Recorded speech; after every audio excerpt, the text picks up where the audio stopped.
Пратениците на ВМРО ДПМН бараат да се тргне европското знаменце од законот за употреба на јазиците, бидејќи како што велат, со него не се усогласува ниту еден закон поврзан со Европската унија. Од мнозинството не беше прифатен предлогот прво за законот да заседава матичната комисија. Законот со европско знаменце во комисијата ќе се разгледува 3 дена. Од ВМРО ДПМН бараат поширока дебата. Од партијата бараат министерот за правда да објасни врз основа на која европска директива се расправа за овој закон во комисијата за европски прашања. Ние во ова собрание сме усогласувале голем дел од законодавството на Република Македонија со законодавството на Европската унија.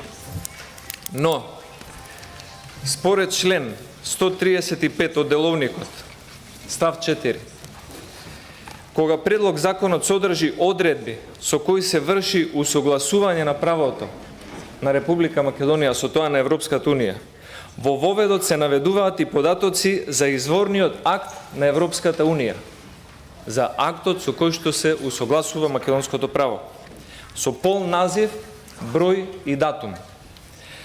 Со предлогот на законот се поднесува и изјава за усогласеност, подпис на надлежниот министер и јасно наведување на правниот акт на Европската унија со кој е извршено усогласувањето.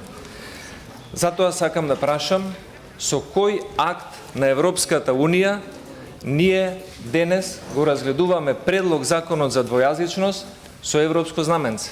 Илија Димовски побара за предлог законот за употреба на јазиците да се расправа прво на матичната комисија за политички систем.